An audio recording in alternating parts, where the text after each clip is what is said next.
Bonjour à tous. Ça faisait bientôt quelques semaines, quelques jours qu'on ne fait plus de JT Foot, JTOM.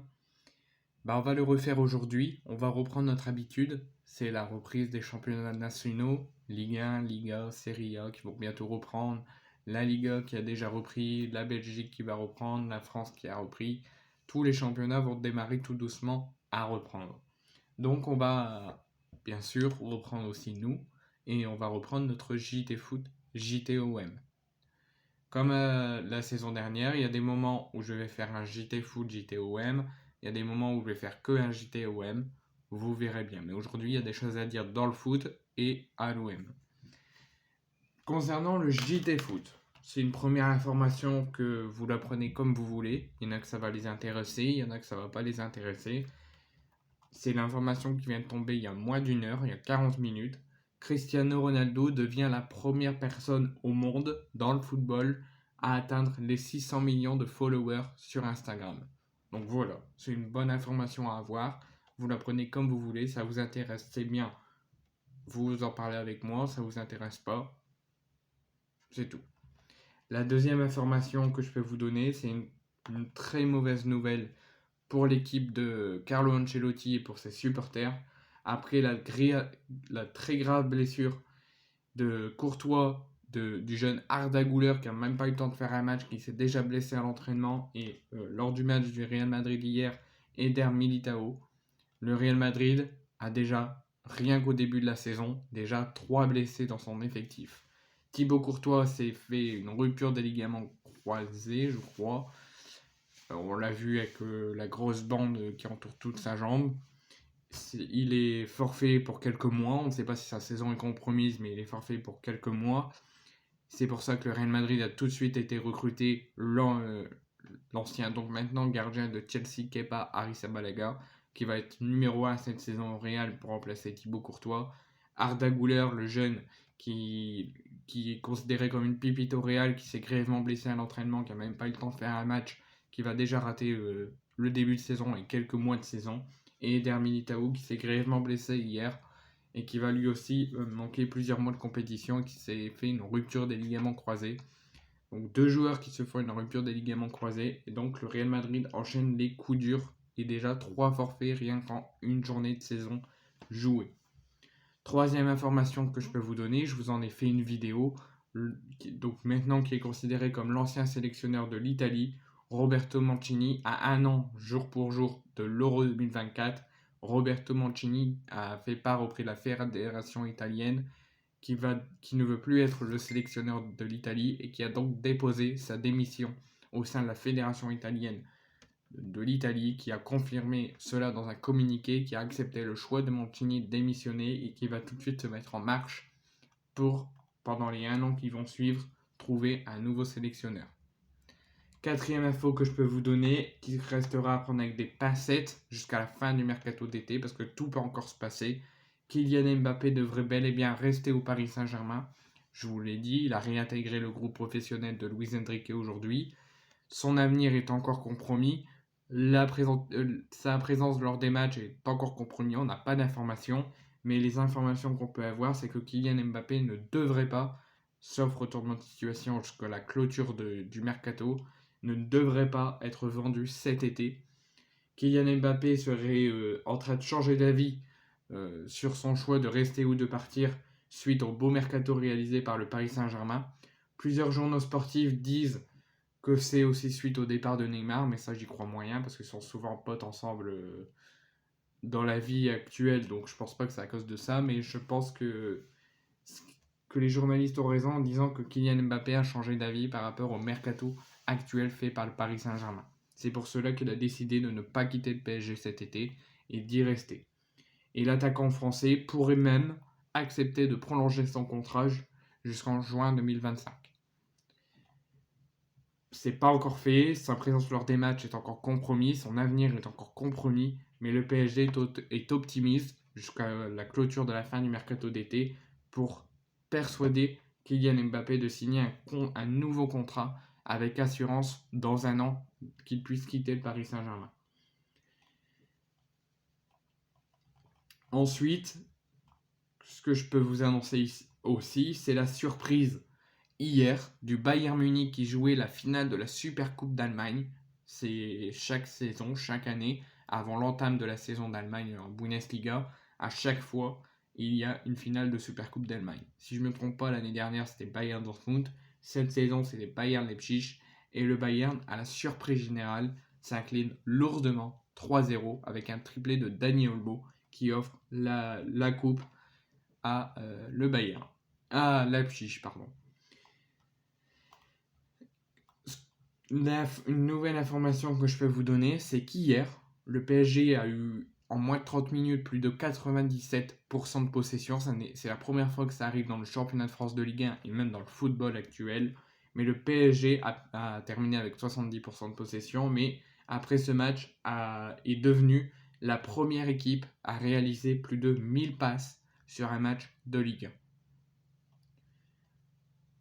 Ensuite, donc je ne sais pas si vous l'avez vu, je viens de vous l'annoncer avec la blessure d'Eder Militao. Le Real Madrid a débuté sa saison à Bilbao hier, donc face à l'Athletic Bilbao, et s'est imposé 2-0 avec un but de Rodrigo et au premier but de la saison sous les couleurs du Real Madrid pour Jude Bellingham. Et malheureusement, le Real Madrid s'impose, mais il y aura quand même un coup dur, c'est la blessure grave de Eder Militao. L'autre information que je peux vous donner, c'est que Al Nasser a remporté dans leur pays la Coupe arabe des clubs champions, grâce notamment à un doublé lors de la finale face à Al Hilal de Cristiano Ronaldo, qui à 38 ans remporte un nouveau trophée et devient une légende vivante, parce que sur cette rencontre, sur les 5 matchs qu'ils ont disputés jusqu'à la finale, il a marqué plus de 6 buts.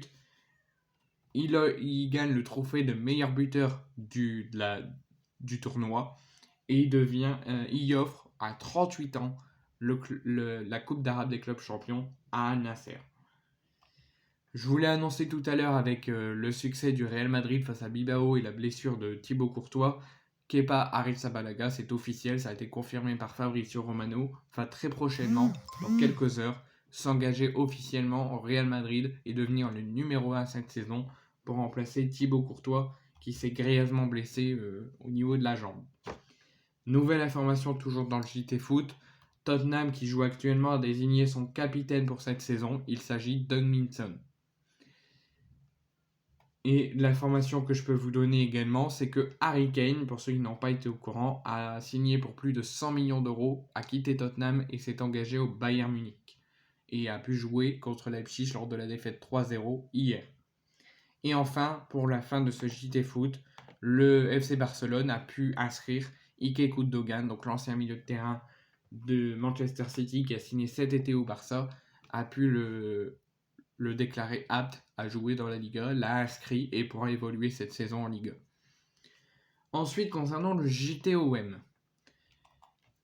Alors, moi, quand on m'a annoncé il y a 2 jours que Cengiz Under n'était plus joueur de l'Olympique de Marseille, à ceux qui me l'ont dit, je lui ai dit c'est faux. Il est toujours joueur de l'Olympique de Marseille. Marcelinho l'a dit. Il a dit qu'il était absent contre Reims parce qu'il était malade. Il a dit que Malinowski, par contre lui, était bien sur le départ, mais que Under n'était pour l'instant pas sur le départ, il était malade. Donc moi, à tous ceux qui m'ont dit qu'il allait partir, j'ai dit c'est faux. Il n'y a aucun accord, c'est faux.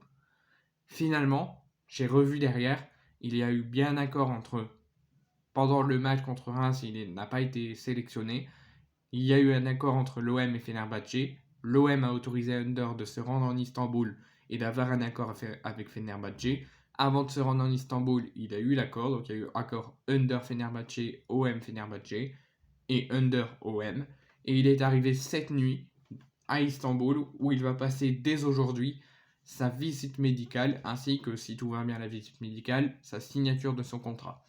Donc je lui souhaite une bonne chance, si tout va bien, si c'est officiel, une bonne chance à son retour au pays en Turquie à Fenerbahçe. Je lui souhaite le meilleur pour cette saison et comme Dimitri Payet, je lui dis à bientôt et je garde un très bon souvenir de lui à l'OM et je suis très déçu qu'il ait quitté l'Olympique de Marseille parce que je pense qu'il pouvait faire encore du bien cette saison au niveau offensif à l'Olympique de Marseille. Nouvelle information que je peux vous donner, il y avait plein de rumeurs qui disaient que Dimitri Payet à la suite du match contre Reims avait déjà notamment avec Fabrizio Romano, avait déjà trouvé un nouveau club. C'était avec le Brésil, qui allait prochainement, dans les prochaines heures, s'envoler pour le Brésil et s'engager au Vasco da Gama. Vasco da Gama avait contacté Dimitri Payet, a discuté longuement avec lui a proposé un contrat, une très grosse proposition financière. Dimitri Payet n'avait pas encore répondu. Et aujourd'hui, on nous annonce qu'il s'est rendu au Brésil et qui va dans les prochains jours se rendre au Brésil pour signer sa visite médicale, mais qu'il a dès aujourd'hui signé officiellement son contrat au Brésil avec le Vasco da Gama. Donc Dimitri Payet va encore montrer aux gens qui l'ont critiqué et qui l'ont piétiné, pour les gens qui disaient qu'il n'avait plus sa place dans le foot, il a encore beaucoup de choses à montrer et j'espère qu'il va éblouir tout le monde et surtout éblouir et faire regretter à Igor Tudor et à Pablo Longoria de l'avoir laissé partir, et surtout à Marcelinho. Donc Dimitri Payet a bien signé un pré-contrat avec le Vasco da Gama aujourd'hui, en attendant qu'il se rende au Brésil dans les prochains jours pour passer sa visite médicale, et si sa visite médicale se passe avec succès, il signera officiellement son contrat au Vasco da Gama. Donc comme pour Under, je lui dis merci pour tout ce que tu as fait à l'OM, merci pour tout ce que tu as fait pour l'OM extra sportivement et sportivement, et je te souhaite le meilleur dans ta carrière et dans ta carrière au Vasco da Gama au Brésil, et comme Pablo Longoria te dit, ce n'est pas un au revoir, c'est un bientôt, et on te ouvre grand les portes de la commanderie de l'OM, et on te dit à bientôt en espérant que tu reviennes très rapidement à l'Olympique de Marseille, mais on te souhaite bon courage au Brésil, au Vasco da Gama. Ensuite, nouvelle information que je peux vous donner concernant l'avenir de Ruslan Malinovski à l'OM, qui s'éloigne fortement de l'Olympique de Marseille, mais qu'on ne sait pas encore où il va. Il y a eu le Beşiktaş, pour l'instant on dit qu'il pourrait s'envoler vers le Beşiktaş, ensuite il y a eu le Torino, lui il a dit oui, lui a dit non, le Torino a démenti, et là on nous annonce que la concurrence dans le dossier de l'OM, dans le dossier de Malinovski est rude, ce qui pousse l'OM, qui avait mis à entre 8 et 10 millions la valeur de Malinovski pour ceux qui veulent le recruter, à augmenter son offre suite à la grosse concurrence, parce qu'en fait il y a eu Beşiktaş et le Torino. Le Torino a démenti, il n'y avait que Beşiktaş, et d'un seul coup il y a eu plus de 5 clubs qui sont venus sur Malinovski, et comme il y a eu le Genoa, Beşiktaş, Torino, Bologne, 2 clubs de première ligue, l'OM a augmenté son offre pour Malinovski, donc il le conserve sur le départ, mais ils ont augmenté à 12 millions d'euros son offre en cas de départ. Ensuite, je vous l'annonce, contre Reims, Vitinha est sorti à l'heure de jeu, dans bientôt les 20 dernières minutes de la rencontre. Il a réalisé 86% de passes réussies et 3 occasions, dont un but, et il a été désigné homme du match de cette rencontre. Ensuite, je souhaiterais qu'on, tous ensemble, j'aurais espéré qu'il poursuive son aventure à l'OM cette saison, je veux que tous ensemble, on souhaite un très bon anniversaire à Paul Lirola, l'ancien joueur de l'Olympique de Marseille, qui est toujours à la commanderie dans le groupe des Lofters, mais on lui souhaite un bon anniversaire. Ensuite, on va réagir à la déclaration à la suite de la victoire contre Reims de l'OM de Marcelinho à la Provence, qui nous dit c'était important de gagner après la défaite contre le Pana en Grèce mercredi. On a vu du très bon travail et une belle attitude des joueurs. Le public nous a aidés à gagner. Ensuite, donc Dimitri Payet va s'engager au Vasco da Gama officiellement dans les prochains jours et il va s'y rendre. Et donc ensuite, fin du JTOM, mais j'ai oublié de vous parler de quelque chose concernant le Racing Club de Lens. Pour ceux qui n'ont pas suivi la rencontre et qui ne savent pas de quoi je parle, du coup je reviens sur le JT Foot, c'est un petit oubli de ma part. Le Racing Club de Lens débutait sa saison en Ligue 1, où il va falloir qu'il actionne le maximum de points, parce que d'ici entre le 15 et le 20 septembre, ils vont jouer la Ligue des Champions, donc ils vont devoir enchaîner Ligue 1 et Ligue des Champions, donc il va falloir dès maintenant qu'ils actionnent le maximum de points. Et c'est raté parce que les Lensois mènent 2-0 avec une forte domination, une forte possession de balle de la première période. Et les Lensois se sont effondrés et ont perdu 3-2 et perdent déjà un joueur sur suspension, Thomasson, et perdent déjà 3 points dès l'entame de la journée. Donc je vous annonce juste, je vous ai fait le débrief avec les compositions, le groupe, etc. Vous pourrez aller voir. mettre un petit like et commenter. Mais je vais juste vous annoncer à la suite de la défaite la compo que Francaise avait mis au départ. Donc Samba dans les buts, Machado, Danso, Medina, Grady et Frankowski, Abdul Samed, Diouf, Fujini et Kilavogui en pointe. Donc je vous le redis, mieux positionné. Donc Samba dans les buts, défense à 3, Grady, Danso, Medina, piston Frankowski, Machado, Abdul Samed, Diouf, Sotoka, Fujini et Guilavogui. Je vous en ai parlé dans le débrief, j'ai fait mes tops et mes flops. Le débrief du match, vous pourrez aller le voir. Il est déjà publié.